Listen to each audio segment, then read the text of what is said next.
Welcome to another lesson by BeWell,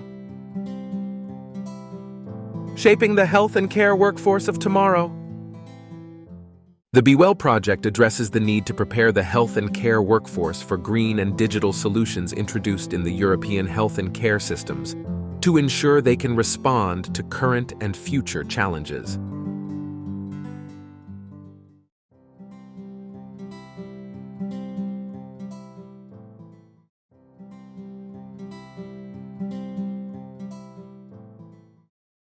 The implementation of a project is often optimized through division into phases or steps.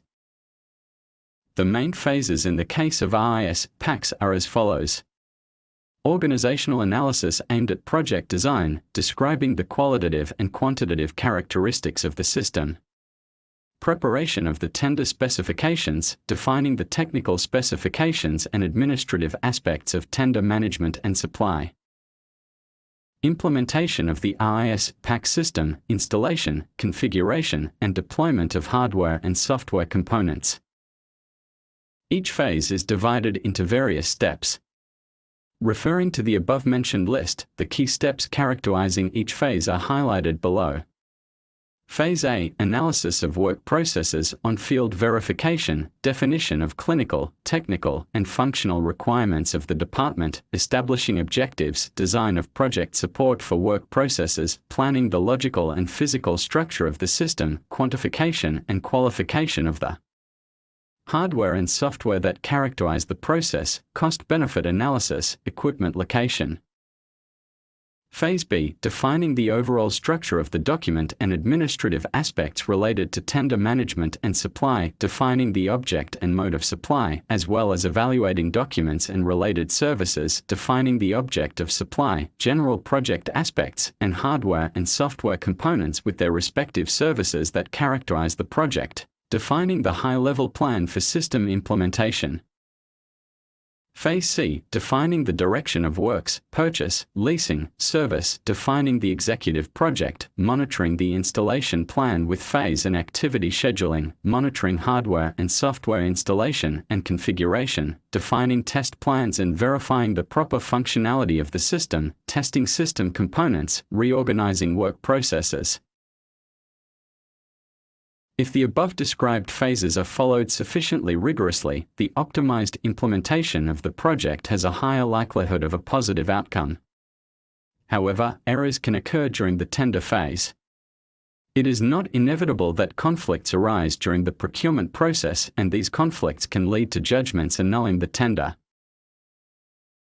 Now we can make an analysis of potential errors. Once the new system is installed, it is possible to encounter a series of errors due to physiological, environmental, and psychological factors. These errors can negatively impact the system, leading to technical and organizational malfunctions. It is therefore of paramount importance to ensure service continuity according to predefined standards, despite any potential emerging issues.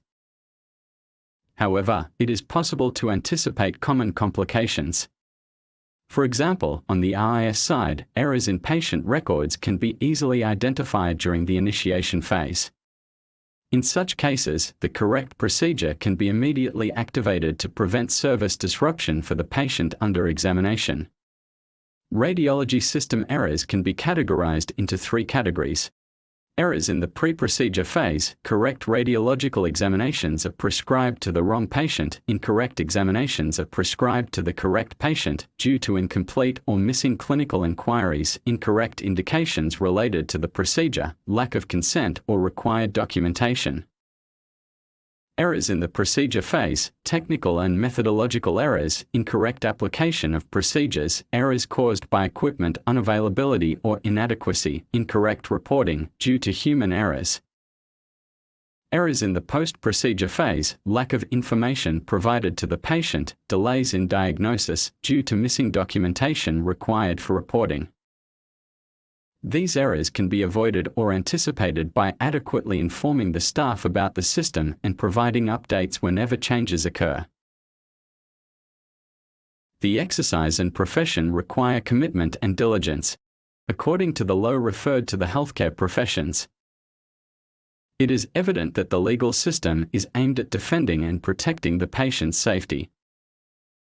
Therefore, it is necessary to identify specific roles with appropriate responsibilities within the system. In the IS-PACS system, the role of the system administrator plays a significantly important role. The system administrator is responsible for the comprehensive maintenance and management of the system. This professional figure ensures the operational functionality of the system, provides necessary assistance when needed, and intervenes if necessary, both in terms of hardware and software, regardless of the information systems in place. A key point for the management is the identification of the IS-PACS system administrator. The importance of the system administrator role is highlighted by the privacy authority. We note that measures and precautions prescribed to data controllers carrying out electronic processing activities regarding the assignment of system administrator functions. The authority defines the system administrator as any professional entrusted with the management and maintenance of a computer system or its components, including administrators of databases, networks, security, and complex software. The unique nature of information systems used in medicine makes it appropriate to identify system administrators with both clinical and healthcare profiles alongside strictly IT administrators. This role, whose functions are listed below, requires expertise in both medical imaging diagnostics and informatics. In addition to being a point of reference for physicians, radiology technicians, administrative staff, and many others, the system administrator is the first responder in case of need. Therefore, it is essential that the person assigned as the administrator has knowledge of radiology practice, workflow, and basic computer skills. It is assumed that the system administrator is a competent, available, and reliable professional. Furthermore, in addition to the basic skills, the system administrator should be accustomed to monitoring processes and procedures, thus being able to interact with all healthcare professionals. After these considerations, we talk about the training of the system administrator. Within degree programs, the study curricula dedicated to informatics are being updated. In particular, it is necessary to enhance training in the following areas: basic computer science, computer networks, databases, information systems, principles of IS-PACS functioning, and quality controls. Currently, companies do not require a master's degree for this profession, and there is no defined basic qualification at the legislative level to practice in this field. Different schools of thought favor certain studies over others, but typically, professionals in this role include engineers, TSIMs with a master's degree, and experienced modality technicians. And now we can define the functions of the system administrator. As mentioned earlier, the functions of the system administrator are diverse, and specifically, they should be able to take necessary measures to prevent data loss, plan protocols and guidelines in case of system failures, ensure proper data storage and preservation, protect hardware and software from potential attacks, hackers, viruses, ensure high performance and optimized hardware and software, manage users, implement scheduled procedures, example, data backup, server and client services on a weekly or daily basis. Make changes, modifications, error management, log analysis on the IS. Make changes, modifications, error management, log analysis on the PACS. Train administrators to assist with simpler but essential operations in the department, preventing workflow disruptions, such as image deletion or association, merge, split. Diligently respect user and company privacy.